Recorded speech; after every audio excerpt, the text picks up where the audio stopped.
Здравствуйте, самые лучшие зрители! Меня зовут Полина. Сегодня шью по спецзаказу. А все почему? А потому что скоро 1 сентября, и племянник пойдет в школу. Первый раз в 1 класс. А после школы он будет заходить к нам, отдыхать, обедать, делать уроки, и уже вечером его будут забирать родители. И специально для него на сайте мебельной фабрики «Друг Кузя» приобрели растущий стул «Павлин». Чует мое сердце, что сейчас, когда мои дети подросли, надо быть ко всему готовой. Чем отличается пионер от яичницы? Пионер всегда готов, а яичница только через 5 минут. Готовь сани летом, а телегу зимой. Этот стул подходит для детей от 6 месяцев до 16 лет. Собирать стульчик довольно просто. Есть очень хорошая подробная печатная инструкция, и по QR-коду можно перейти на сайт и посмотреть видеоинструкцию по сборке. Пока ребята собирают стул, мы сошьем специальную подушку для сидения. Рукодельницы мы или как? Конечно, в комплекте можно приобрести готовую, но нам хлеба не надо, работу давай. Размеры никакие не даю.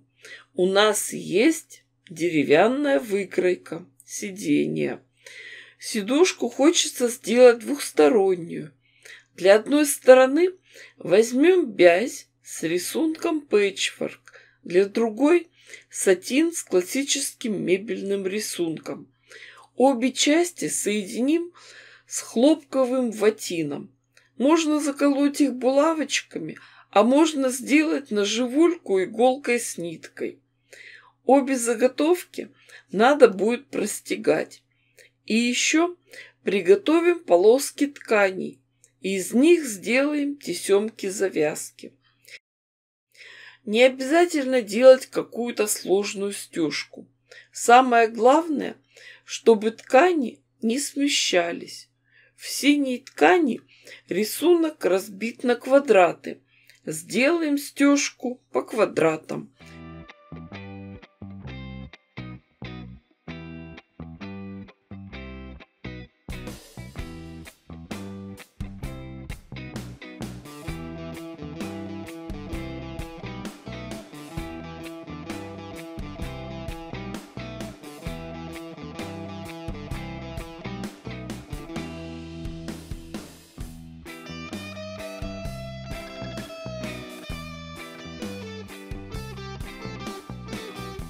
А в коричневой ткани стежку сделаем ромбами, тоже ориентируясь на рисунок.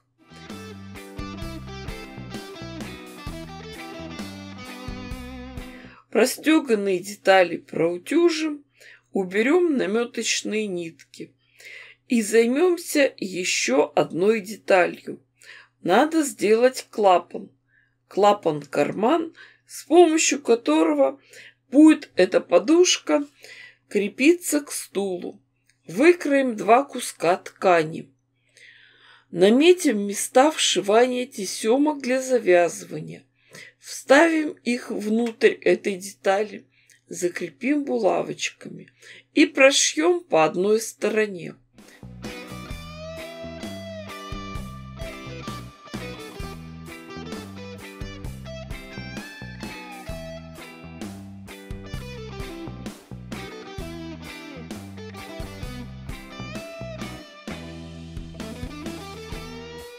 Готовую деталь развернем, расправим швы и сделаем отделочную строчку.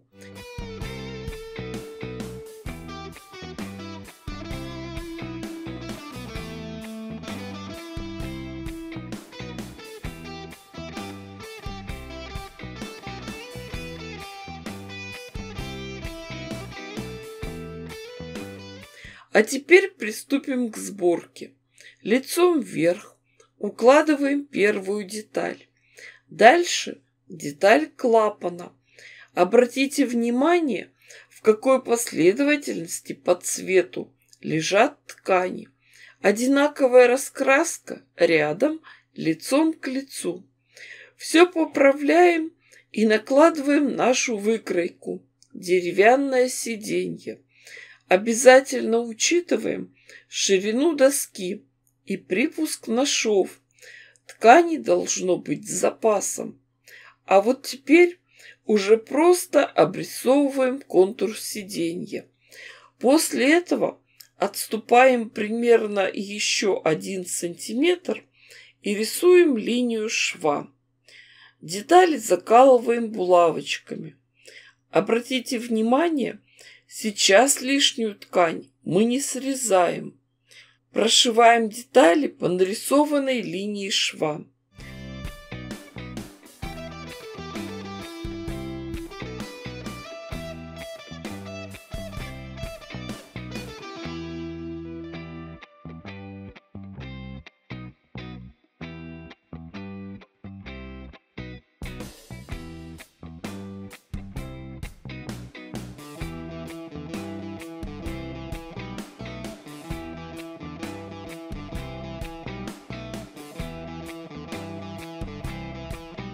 А после этого делаем примерку, вставляем внутрь сиденье.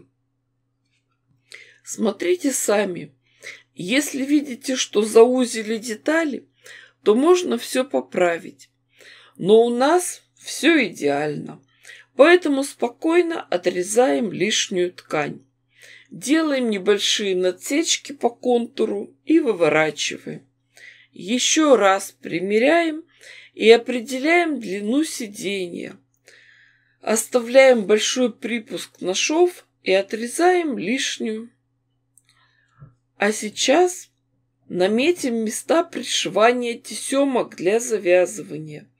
После этого опять вывернем нашу деталь, вставим тесемки внутрь, заколем их булавочками. На швейной машинке прошьем этот шов. Начинаем с угла, доходим до тесемки, хорошо закрепляем это место. Потом переходим к следующей тесемке и прошиваем второй угол. Серединка остается непрошитой. Подрезаем уголочки и выворачиваем. И остается только зашить оставшиеся отверстия. Смотрите, какая прекрасная, универсальная, двухсторонняя штучка у нас получилась. Для более сдержанного классического интерьера можно сделать наверх бежево-коричневую сторону. А если хочется ярких красок, легко вывернуть, и у вас будет сиденье в стиле пэтчворк. Удобно завязывать на тесемке. Кстати, когда будете крепить это сиденье к стулу, под ним есть металлическая трубка. Тесемки можно дополнительно обернуть и вокруг нее. Так уж точно эта подушка-сидушка никуда не денется. Стул тяжелый, устойчивый. Ребенок не сможет сам его передвинуть. Знаете, вся продукция для детей должна быть очень надежной, крепкой, сделанной по ГОСТу и сертифицированной. Конечно же, очень маленьких детей нельзя оставлять одних без присмотра. Сами знаете, что дети – это маленькие обезьянки, а с таким стульчиком они смогут залезть куда-то повыше. Я помню, мои дети очень любили залазить на холодильник. До сих пор удивляюсь, как им это удавалось. Что мне еще понравилось в этом стуле? У него прямая спинка, а это рекомендовано ортопедами для развития правильной осанки у малышей. У стула регулируется спинка, сиденье и подножка. Легко подогнать размер стула под рост ребенка. Детали надо установить так, чтобы сохранялось 90 градусов в колене, Это между бедром и голенью ребенка, чтобы стопа стояла полностью на подножке, а спина была прямой. Стул довольно крепкий и выдерживает до 120 килограммов и сделан из дерева, самого экологичного материала. Надеюсь, что метод пошива такой подушечки-сидушечки вы возьмете на вооружение. Всем желаю приятного творчества. С вами была Полина. Всем пока-пока и до скорых встреч!